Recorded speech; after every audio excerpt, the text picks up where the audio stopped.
வணக்கம்.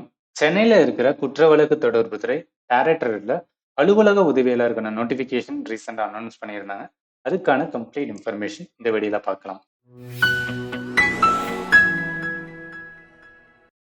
ஃபர்ஸ்ட் இந்த வீடியோ நான் யாருக்கு யூஸ்ஃபுல்னு சொல்றேன். சென்னை தான் உங்களோட பெர்மனன்ட் ஹோம் அப்படின்னா நீங்க எலிஜிபிள் டு அப்ளை.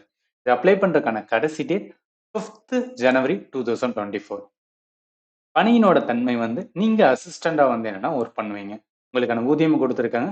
குறைந்தபட்சம் வந்து என்னன்னா வயசு வந்து என்னன்னா 18 வந்து என்ன கம்ப்ளீட் பண்ணியிருக்கணும். அதிகபட்ச வயது வரம்பு பேஸ்ட் ஆன் த கேட்டகரி வந்து என்னன்னா வேரி ஆகும். ஜென்ரல் கேட்டகரிக்கு 32 இருக்கு. இப்ப காலி பணியிடங்கள் எவ்வளவு சொல்றாங்களோ ஒன்னே ஒன்று தான் சொல்றாங்க. ஸோ அதுக்கு ப்ரையாரிட்டி வந்து என்னன்னா யாருன்னு கொடுத்துருக்காங்க. அதாவது ஜென்ரல் கேட்டகரியில. சரி, இடஒதுக்கீடு அதை பார்த்துக்கிறோம். கல்வி தகுதி நீங்க வந்து என்னன்னா 8ஆம் வகுப்பு படிச்சிருக்கணும். அதே மாதிரி தமிழ்ல உங்களுக்கு எழுத தெரிஞ்சிருக்கும். இதுதான் வந்து என்னன்னா கேட்டகரி. சரி. அடுத்து இதை எப்படி நம்ம வந்து என்னன்னா எலிஜிபிளா இருந்தா எப்படி அப்ளை பண்றது அப்படின்னு ஒரு டவுட் வரும்போது இங்க ஒரு ஃபார்ம் கொடுத்துருப்பாங்க. அதை ஃபில்அப் பண்ணிட்டு போஸ்டல் அனுப்ப வேண்டியதுதான். அதுக்கான அட்ரஸ் இந்த அட்ரஸ்.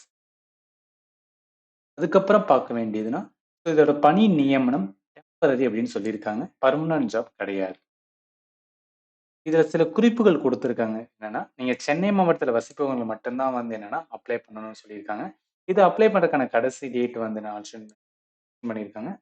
இத அப்ளை பண்ணும்போது நம்ம போஸ்டல் மட்டும் தான் அனுப்பணும். நேரில ஆர் வந்து எந்த அலுவலகத்தின் மூலமாவும் நீங்க வந்து என்னன்னா குடுக்கக்கூடாதுன்னு மென்ஷன் பண்ணியிருக்காங்க. இதுதான் நம்ம பார்க்க வேண்டிய இம்பார்ட்டன்ட். ஓகே. நான் பார்த்துட்டேன். எனக்கு தெரிஞ்ச ஒரு அண்ணா வந்து எலிஜிபிளா இருக்காங்க. அவங்களுக்கு நான் எப்படி வந்து என்ன அப்படின்னு பார்த்தீங்கன்னா, அப்ளை பண்ணி குடுக்குறது அப்படின்னு இருந்துச்சுன்னா, இங்க ஒரு ஃபார்ம் இருக்கு பார்த்தீங்களா? இத நம்ம பிரிண்ட் அவுட் எடுத்து, இதுல குடுக்கப்பட்ட எல்லாத்தையுமே வந்து என்ன டீட்டெயிலா வந்து என்ன ஃபில் பண்ணிட்டு, அந்த அட்ரஸ் நான் சொல்லியிருந்தேன்ல, அதுக்கு நம்ம போஸ்டல் அனுப்ப வேண்டியது இருக்கும். ஸோ எல்லாத்தையும் பண்ணிட்டு, அந்த டேட்டுக்கு முன்னால அனுப்பிட்டோம் அப்படின்னு பார்த்தீங்கன்னா, நம்ம வந்து என்னன்னா எலிஜிபிளா இல்லையா அப்படின்னு அவங்க மெயில் பண்ணுவாங்க. ஆர் நமக்கு வந்து ரிட்டர்ன் போஸ்ட் பண்ணுவாங்க. இன்னொரு டவுட் இருக்கும். இது வந்து அஃபிஷியல் தான். ஃபேக்கு கிடையாது அப்படின்னு நான் எப்படி நம்புறதுன்னா, நீங்க என்ன பண்ணுங்கன்னா, tn.government.in/ஜாப் ஆப்பர்ச்சுனிட்டின்னு கூகுள்ல சர்ச் பண்ணுங்க. ஸோ கவர்மெண்டோட வெப்சைட்ல வந்து என்னன்னா, இங்க ஜாப் ஆப்பர்ச்சுனிட்டி கவர்மெண்ட்ல குடுத்திருப்பாங்க. இத நீங்க டைரக்டர் ஆஃப் ப்ராசிக்யூஷன்ஸ் ரெக்ரூட்மென்ட் நோட்டிஃபிகேஷன் இருக்குல்ல, இத கிளிக் பண்ணி நீங்க வந்து ஓப்பன் பண்ணி பார்த்துக்கலாம்.